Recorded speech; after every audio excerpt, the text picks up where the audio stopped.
সঁচা কথা লিখক, মোৰ এগেইনষ্টটো লিখক, কিন্তু মিছাকে কৰিলে মাফিয়া বুলি কৰি নিদিব, কাৰণ সেইটোত মনত দুখ পাওঁ। যিটো নাই কৰা মই সেইটোত কেলে মোক লিখিব। মানসিকতাই হৈছে যে পলিটিচিয়ানে হওক বেলেগ পেপাৰত ওলাই থাকিলে ভাল বুলি কয়, নিগেটিভে হওক পজিটিভে হওক ওলাই থাকিব লাগিব, নামটো ওলাই থাকিলে পাব্লিচিটি হয়। আগতে নিউজত যেতিয়া এটা নাম ওলাই তেতিয়া মানুহ একদম মুখ দেখাব নোৱাৰা অৱস্থা হৈ যায়, ছ'চাইটিৰ পৰা পুৰা তেওঁ বয়কট হৈ যায়। ভাঙি পেলাই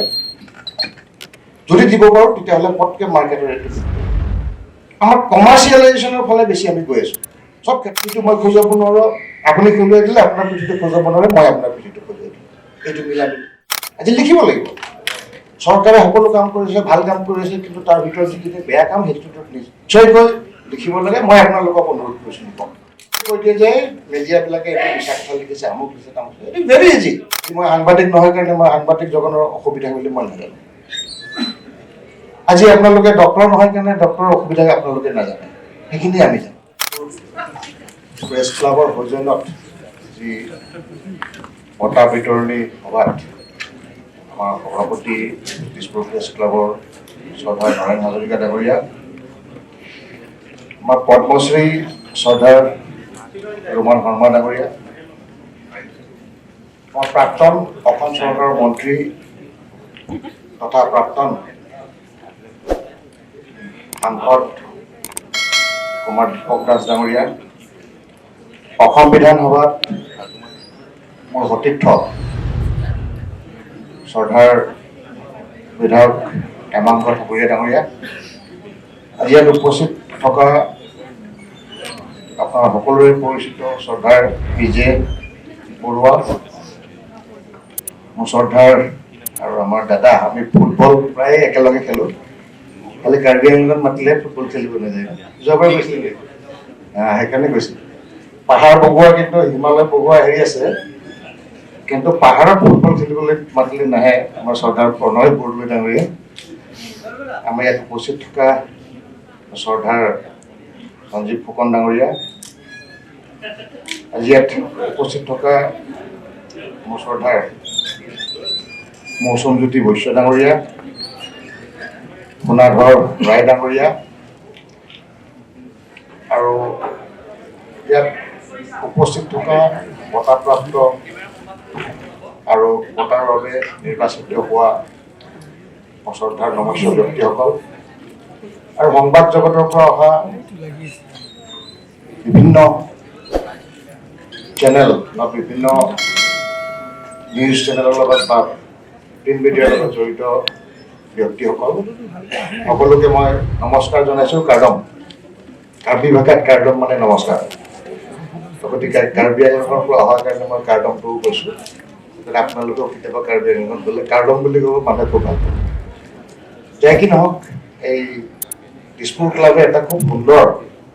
কাৰ্যসূচী হাতত লৈছে। আজি 9টা বছৰ তেখেতসকলে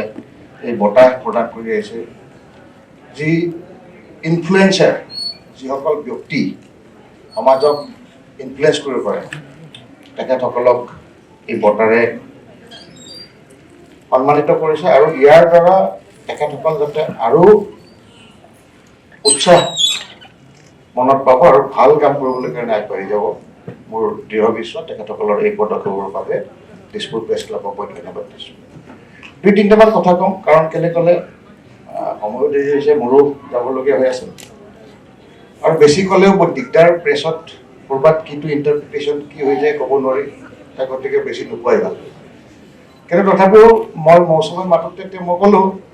যে আপোনালোকৰ মতে ক'ব লাগিব নে মোৰ মতে ক'ব লাগিব? তেওঁ কৈছে নাই, আপোনালোকৰ মতে ক'ব। মই আগতে কোনোবাই মাতিলে মানে এটাই মোৰ হেৰি থাকে যে মোৰ মতেহে মই কওঁ, আপোনালোকৰ মতে ক'বলৈ হ'লে মই নাযাওঁ।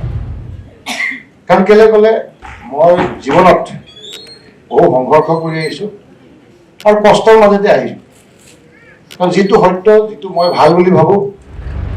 সেইটো মই কৈ পেলাই ভাল পাওঁ। বহুতে বেয়া পাব পাৰে, কিন্তু আজিলৈকে মই কোৱা কথাখিনি ৰং বুলি প্ৰুভ কৰিবলৈ এগৰাকীও মানুহ আজিলৈকে অহা নাই। হয়তো নিশ্চয়কৈ এইটো এটা অদূৰ ভৱিষ্যতে চেঞ্জ হ'ব পাৰে, বাট মই ট্ৰাই কৰি গৈ আছোঁ, যিটো এটা স্পষ্টভাৱে কথা কোৱাৰ আমাৰ যিটো হেবিট, এইটো কৰিব লাগে। অকল হেবিট নহয়, ভিতৰত থাকিব লাগিব এইটো। যেতিয়ালৈকে আপুনি স্পষ্টতা আপোনাৰ নাথাকে, নিকাহ আপোনাৰ মনটো নহয়, তেতিয়াহ'লে আপুনি কেতিয়াও মুখেদি সেই কথাবিলাক নোলায়। যে কি নহওক, আজি বহু কথা শুনিলোঁ, মিডিয়া জগতৰ কথা শুনিলোঁ, আমাৰ শংকৰদাও ক'লে বহুখিনি কথা, প্ৰস্তুতি বাইদেউ কৈ গ'ল বহুতখিনি, যিটো প্ৰভাৱ আমাৰ মাজত পৰিল। এই গোটেইখিনি কথাবিলাক আমি চাই এটা দেখিছোঁ,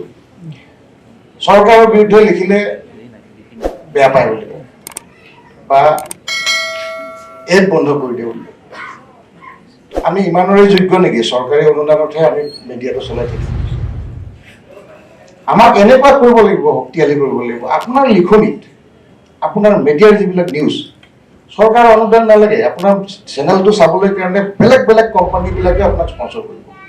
চৰকাৰে যিমান পায় তাতকৈ 10 গুণ আপোনালোকে বেছি পাব যদি আপোনালোকে নিষ্ঠাৰে, সততাৰে,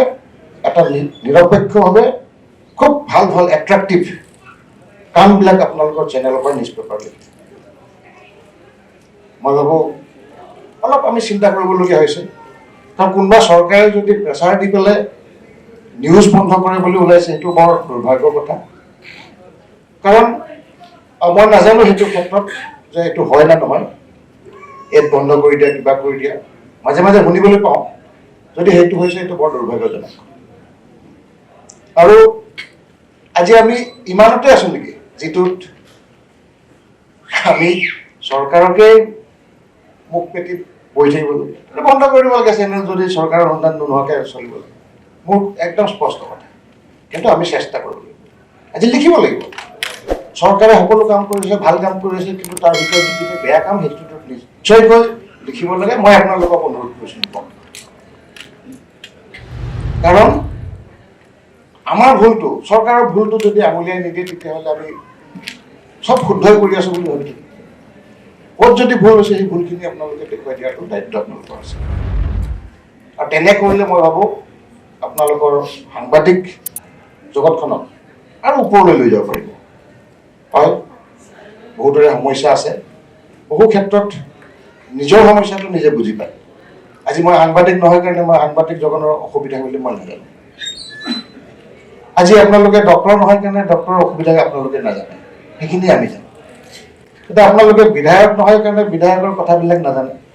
সেইখিনি আমি ভিতৰৰ কথাখিনি জানো। কষ্ট চবেই কৰে, কষ্ট কৰিবই লাগিব। আৰু যোনে নিৰন্তৰ কষ্ট কৰি যায়, এওঁহে ছাকচেছটো দেখা পায়। কষ্ট নকৰা মানুহৰ কোনো ছাকচেছ নহয়। আমাৰ প্ৰণৱ বৰদলৈ ডাঙৰীয়াই হিমালয় বগাবলৈ যোৱাৰ আগতে কিমান প্ৰেক্টিচ কৰিবলগীয়া হৈছে, তাৰপিছত তেওঁ পাৰ্মিশ্যন পাইছে যাবলৈ কাৰণে। হেল্থ চেকআপ হৈছে, হাৰ্ট ঠিক আছে নে নাই, গোটেইখিনি চাইছে, চাৰ পিছতে তেওঁ পাৰ্মিশ্যন পাইছে পাহাৰ বগাবলৈ। এনেই পাহাৰত গ'লো, বগাই গ'লো, তেনেকুৱা নহয়। এইবিলাক বগাবলৈ কাৰণেও বহুত পাৰ্মিশ্যন। এই ক্ৰাইটেৰিয়া, আজি যিটো আপোনাৰ মনত এটা আকাংক্ষা এটা পুহি ৰাখিছে, এটা ডাঙৰ কাম কৰা, কেতিয়াও ৰৈ নাথাকিব, লাগি থাকক। এদিন নহয় এদিন আপুনি সফলতা অৰ্জন কৰিব। আজি ক্ৰিটিচাইজ কৰিবলৈ খুব ইজি। বহুতে কৈ দিয়ে যে মিডিয়াবিলাকে এইটো মিছা কথা লিখিছে, আমুক লিখিছে, তামুক লিখিছে। It is very easy. বিধায়ক এজনে বা মিনিষ্টাৰ এজনে এইটো কৰিছে, এইটো কৰিছে লিখি দিবলৈ কাৰণে very easy. To criticise a person is very easy, but the remedy which we have nobody has. এই ৰিমেডি, যাৰ উত্তৰ আমি কোনেও নিদিওঁ, গালি পাৰি থৈ দিওঁ, চবেই গালি পাৰে। মই আজি চাইছোঁ বহুতখিনি ক্ষেত্ৰতে, কি পলিটিচিয়ান কওক, কি মিডিয়া পাৰ্চন কওক, বা কি ছ'চিয়েল ৱৰ্কাৰ হওক, গালি পাৰিবলৈ জানে, কাৰণ ৰিমেডিটোৰ কথা কোনো নকয়। সেই ৰিমেডিটো আমি বিচাৰি উলিয়াব লাগিব, তেতিয়াহে আমি এই সমাজখনক ঠিক কৰিব পাৰিম। কাৰণ এই সমাজত মিডিয়া পাৰ্চনো আছে, এই সমাজত ডক্টৰ ইঞ্জিনিয়াৰো আছে, এই সমাজত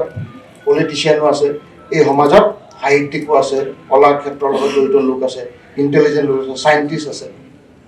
এই সমাজত চোৰ ডকাইতো আছে, ৰেপিছো আৰু মাৰ্ডাৰো আছে। এইটো এটা বিশাল কেৰেক্টাৰৰ বৈশিষ্ট্যময় থকা ব্যক্তিৰ এটা সমাজ। আমি ভালকৈ থাকিব বিচাৰোঁ, আমাক এটা ভাল সমাজ লাগে, খুব সুন্দৰ পৰিৱেশ আমি বিচাৰোঁ। কিন্তু সেই পৰিৱেশটো গঢ়িবলৈ কাৰণে আমাৰ কণ্ট্ৰিবিউশ্যন কিমান, তাত কিন্তু আমি পিঠি দি পেলাই গৈছিলোঁ। সমাজত এনেকুৱা ধৰণৰ ব্যক্তি আছে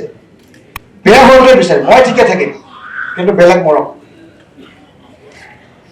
পলায়নবাদী মনোভাৱ থকা ব্যক্তিৰ সংখ্যা বেছি হোৱাৰ কাৰণে আমি সমাজখন সুন্দৰভাৱে গঢ় দিব পাৰোঁ আজি সকলোৰে ড্ৰবেক থাকে নেগেটিভিটি থাকে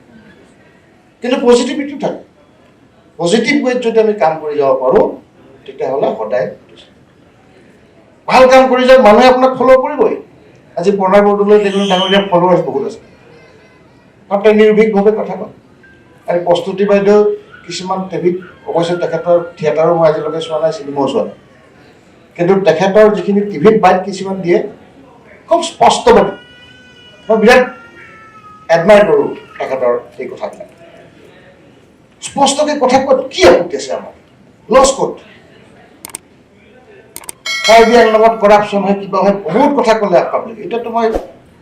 নিজৰ পাৰ্টীৰ মানুহকো কেতিয়াবা গালি পাৰোঁ যদি বেয়া দেখে এতিয়া কাৰ্বি আংলং কিমান ধুনীয়া হৈছে এতিয়া আগতে পইচা যায় খাই থৈ দিয়ে এতিয়া পইচা যায় কামবিলাক হৈছে তাত এটা পাহাৰীয়া বুৰ্বক অপৰা জাতি বুলি আমাক কৰিছিল এতিয়া কাৰ্বি আংলঙত যাওঁ প্ৰথম DC কনফাৰেন্সটো কাৰ্বি আংলঙত ডিফুট হৈছে ইমানখিনি আমি কৰিলোঁ আৰু অসমৰ যিমান DC আছে চিফ ছেক্ৰেটাৰীৰ পৰা আদি কৰি মুখ্যমন্ত্ৰীৰ পৰা আদি কৰি তেখেতসকলক থাকিবলৈ কাৰণে 5 ষ্টাৰ হোটেলৰ নিচিনা ৰুম আমি দিছোঁ কাৰ্বি আংলং ইয়াত বহি থাকিলে নহয় গৈ চাবলৈ আমি নাজানা বস্তু এটাক পটকৈ বহি গালি পাৰি দিবলৈ ক্ৰিটিচাইজ কৰিবলৈ কাৰণে বহুত ইজি কিন্তু একচুৱেল ফেক্টটো বিচাৰি পেলাই তাক লিখি পেলাই মানুহৰ মাজত লৈ যোৱাটো বহুত কঠিন কাৰণ আপোনাৰ ফেক্টটো যেতিয়া লিখিব সেইটোত বহুত মানুহে নাচাবও পাৰে আপোনাৰ TRP নাহিব সেইকাৰণে কিছুমান ৰং আনি পেলাই যদি দিব পাৰোঁ তেতিয়াহ'লে পটকৈ মাৰ্কেটৰ ৰেটটো দিব আমাৰ কমাৰ্চিয়েলাইজেশ্যনৰ ফালে বেছি আমি গৈ আছোঁ সব ক্ষেত্ৰতে অকল মিডিয়া বুলিয়ে নহয় মেডিকেল প্ৰফেশ্যনটোৱে হওক বা পলিটিকেল কমিউনিটিয়ে হওক অল আৰ লাইক কমাৰ্চিয়েলাইজেশ্যন আমাৰ এই কমাৰ্চিয়েলাইজেশ্যনটো হৈ আছে এইটো কাৰণে আমাৰ যিবিলাক মানুহে চিন্তা কৰে ভাল কথাত কেতিয়াবা মনত আঘাত মই কমাৰ্চিয়েলাইজেশ্যন মোৰ পইচা ইনকাম কৰিব পৰা নাই কাৰণে মোৰ চেনেলটো এইটো হৈছে আৰু ইও লাগিলে কম্পিটিশ্যন এই বস্তুটোৱে আমাক ধ্বংস কৰিছে এটা সুন্দৰভাৱে নিকাভাৱে কৰি যাবলৈ কাৰণে আমি চেষ্টা কৰোঁ কিন্তু প্ৰেজেণ্ট চিটুৱেশ্যনত আমি কম্পিট কৰিবলৈ কাৰণে গৈ আছোঁ date was influenced by the wealthy people পইচা যোনে আছে তেখেতসকলক ইনফ্লুৱেঞ্চ কৰিবলৈ সুবিধা আছে যদি আমি কমাৰ্চিয়েলাইজেশ্যনৰ বাবে নাযাওঁ ভালকৈ কাম কৰোঁ বা এটা এনেকুৱা ধৰণৰ হ'ব লাগে যিটোত মানুহে পঢ়ি ভাল পায় আজি নিউজ পেপাৰবিলাক কোনে কি গালি পাৰিছে কিবা সেইবিলাকতে বেছি দেখা যায় কিন্তু এটা ভাল সমাজ ব্যৱস্থাটো ঠিক কৰিবলৈ কাৰণে তেনেকুৱা এটা কলম লিখা খুব কম ৰেয়াৰলি আমি পাওঁ এই বস্তুবিলাক পঢ়ি মানুহে ভাল নাপায় কিছুমান মানুহ ভাবে 10% মানুহে সেইকাৰণে নিলিখে ইয়াৰ চাহিদা নাই কাৰণে এই ভাল কথাবিলাক সদায় আমি গালি পৰাৰ লগতে ভাল কথাখিনিও আমি ক'ব লাগিব আৰু কিছুমান একপক্ষীয় নিউজ সেইটো মই বিৰাটেই বেয়া পাওঁ এজনৰ পক্ষ লৈ পেলাই নিউজ দুইফাল পৰা ল'ব লাগিব এজনৰ একপক্ষীয়ভাৱে যেতিয়া নিউজবিলাক দিয়া হয় তেতিয়াহ'লে মানুহজনক ইনডাইৰেক্টলি মাৰ্ডাৰ কৰাৰ নিচিনা হয় আজি মই 3 মাহ মোৰ MLA হৈছিলোঁ 2016 চনত যেতিয়া বিধায়ক হৈছিলোঁ মই মেডিকেল কলেজৰ এছিষ্টেণ্ট প্ৰফেচাৰ ৰিজাইন দি পেলাই কৰিছোঁ যে কাম কৰাৰ খুব হেঁপাহ মোৰ জেগাটো বহুত বেকৱাৰ্ড 3 মাহত পেপাৰৰ হেডলাইনত দি দিলে মোক কয়লা মাফিয়া ডক্টৰ নোমল মোক ফ্ৰণ্ট পেজত মোৰ চকুৰ পানী ওলাই গৈছে ইমান দুখ লাগিছে মোৰ যে মই কয়লা মাফিয়া কেতিয়া হ'লোঁ মেডিকেল কলেজত কালি মই পেচেণ্ট চাই আছিলোঁ মোৰ ষ্টুডেণ্টবিলাকে পঢ়িলে কি পাব ইমান বেজ্জতি পৰা নিউজ এটা লিখিছে কাৰণ এসপ্তাহ আগত মই কয়লাৰ যিটো ইলিগেল কাৰবাৰ চলি আছিলে পকলেন চকলেন চব চিজ কৰি পেলাই মই থানাত ৰাখি দিলোঁ বন্ধ কৰি দিলোঁ তাক ইলিগেলি যিখিনি কাম হৈছিল তাৰমানে কি বুজিছে এইটো কাৰবাৰ স্বাৰ্থক ব্যাঘাত জন্মিল মানে এই 5 বছৰ এটা চেনেলৰ নিউজ হেৰিত পেপাৰটো লিখিলে চেনেলটো মোক লিখিলে 2016 চনৰ পৰা 21 চনলৈকে এৰা নাই একদম হেডলাইন লাষ্টত ৰঞ্জিত দাও গৈছিলে মিলাবলৈ মই ক'লো তই চুৰৰ লগত মই কথা নাপাতো বুলি কৈ দিলোঁ 5 বছৰ লিখিলে আৰু নিউজ যিদিনাখন ইলেকশ্যন কাউণ্টিং হৈছে সেইদিনাখন 820টা ভোটত মই পিছ পৰি আছিলোঁ যিটো 21ত মই 8,000 ভোটত পিছ পৰিছিলোঁ এইটো এলেকাত 10,000 ভোটত ডক্টৰ নুমল মমিন পিছুৱাই আছে বুলি নিউজটো বজায় যেতিয়া নিউজটো পৰিছে তেতিয়াতো মই 14,000 ভোটত লিড লৈ আছোঁ মই কৈছোঁ তেওঁ নিউজ নাজানে মোক সেই চেনেলৰ পৰা এগৰাকী ব্যক্তি মোক ফোন কৰিছে আৰে মমিন আপোনাৰ কেনেকৈ এইটোতো হ'ব নালাগে মই কৈছোঁ দাদা আমি 14,000 ভোটত লিড লৈ আছোঁ এতিয়া ইমান কথাটো আক্ৰোশ ভাৱ লৈ পেলাই নিউজখিনি বনাব নাপায় মই সেইটোৱে কৈছোঁ আৰু এই যিটো পেৰিফেৰিৰ পৰা নিউজ আহে নিউজ এডিটৰসকলে ভালকৈ চাব লাগে এই নিউজটোত কিবা অথেণ্টিচিটি আছে নে নাই এবাৰ যদি চালে হয় যে মেডিকেল কলেজৰ এছিষ্টেণ্ট প্ৰফেচাৰ এগৰাকী 3 মাহত কেনেকৈ কয়লা মাফিয়া হ'ব এই বস্তুটো তেওঁ এডিটৰে এইটো প্ৰিভেণ্ট কৰিব লাগিছিলে হয়তো মোক এবাৰ ফোন কৰি পেলাই সুধিব লাগিছিল যে এই কথাটো তেনেকুৱা সত্যতা কিমান আছে ময়ো পাত্তা নিদিলোঁ তাৰপিছত যাওক যিমান লিখে লিখক এতিয়া এনেকুৱা মানসিকতা হৈছে যে পলিটিচিয়ানে হওক বেলেগ পেপাৰ ওলাই থাকিলে ভাল বুলি কয় নিগেটিভে হওক পজিটিভে হওক ওলাই থাকিব দেবি নামটো ওলাই থাকিলে পাব্লিচিটি হয় আগতে নিউজত যেতিয়া এটা নাম ওলাই তেতিয়া মানুহ একদম মুখ দেখাব নোৱাৰা অৱস্থা হৈছে ছ'চাইটিৰ পৰা পুৰা তেওঁ বয়কট হৈ যায় এনেকুৱা এটা অৱস্থা হয় নিউজ পেপাৰৰ এনেকুৱা শক্তিশালী আছে নিউজ যেতিয়া এটা ওলাই তেতিয়া মানে মুখ ঢাকি অৱস্থা নাইকিয়া হয় মানুহ ঘৰৰ পৰা নোলাই ক'ৰবাত বাহিৰত পলাই যায় 1 মাহ 2 মাহ থাকে এনেকুৱা নিউজ চেনেলৰ বা পেপাৰৰ লিখনিৰ বাহাদুৰি আছে ক'ত গ'লে পেপাৰ মই ভাবোঁ আজি আকৌ ঘূৰাই আনিব লাগিব এইটো আপোনালোকে কৰিব কোনোবা মংগল গ্ৰহৰ পৰা এলিয়েন আহি পেলাই আপোনালোকক এইটো কৈ থৈ নাযায় আমি কৰিব লাগিব সকলোৰে কণ্ট্ৰিবিউশ্যন থাকিব লাগিব সমাজত আমি বাস কৰিছোঁ যেতিয়া আমাৰ কণ্ট্ৰিবিউশ্যন চবৰে থাকিব লাগিব পলিটিচিয়ানেই কওক বা আমাৰ জাৰ্নেলিষ্টেই কওক বুদ্ধিজীৱীয়ে কওক এই কথাখিনি আমি ভালকৈ পঢ়িয়াই চাব লাগিব কাৰণ এই সমাজখনতে আমি থাকিব লাগিব আমিতো বেলেগ ফালে যাব নোৱাৰোঁ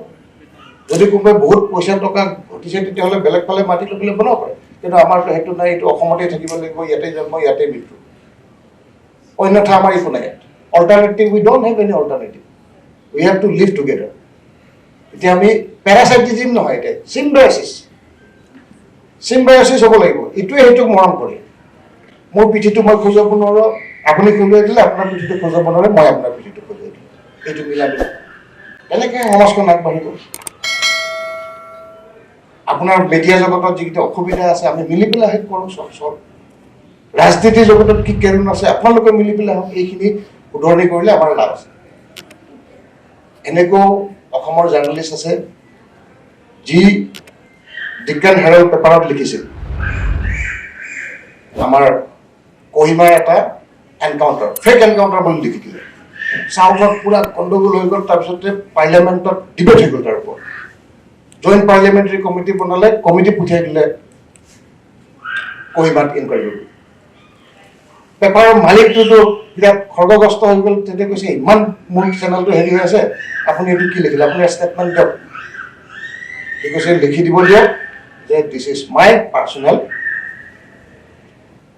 investigation report and I am writing this one with authenticity and full proof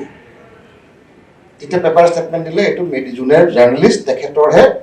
এইটো বক্তব্য এই লগত পেপাৰৰ কোনো হেৰি নাই যদিও অথেণ্টিচিটি তেওঁহে দিব ষ্টেটমেণ্ট দি দিলে ইমান পাৰ্লিয়ামেণ্টে গণ্ডগোল কৰাৰ পিছত কমিটি গ'ল ইনকুৱাৰী হ'ল and it was found that it was fake encounter 92-93 ঘটনা হ'ব তেতিয়া নৰসিংহ ৰাও তেখেত প্ৰধানমন্ত্ৰী আছিল 70 crore সেইটো সময়ত চেণ্ট্ৰেল গভৰ্ণমেণ্টে কম্পেনচেশ্যন দিব লাগিছে এই পৰিয়ালটোক আৰু তেখেতক সেইগৰাকী সাংবাদিকক national human rights award for journalism দিছে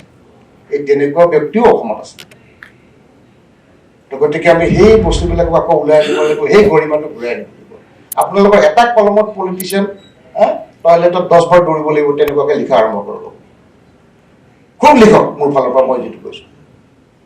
সঁচা কথা লিখক মোৰ এগেইনষ্টটো লিখক কিন্তু মিছাকৈ কয়লা মাফিয়া বুলি কৰি নিদিব কাৰণ সেইটোত মনত দুখ পাওঁ যিটো নাই কৰা মই সেইটোত কেলৈ মোক লিখিব এইটো কৰিছোঁ লিখক মোৰ তাত আহক মোৰ কি নেগেটিভ আছে লিখিব মই কৈ দিম এইটো মোৰ ভুল হৈছে এইটো লিখক যদি সততা আছে এইখিনি কাম কৰিলে আমাৰ বহুতখিনি আগবাঢ়িব পাৰিম সমাজখন আমিয়ে ঠিক কৰিব লাগিব চবেই মিলি গতিকে আজি যিটো কাম কৰিছে আপোনালোকে এইটো এৱাৰ্ড দিছে খুব ভাল কাম, এইটো এনকাৰেজমেণ্ট হ'ব।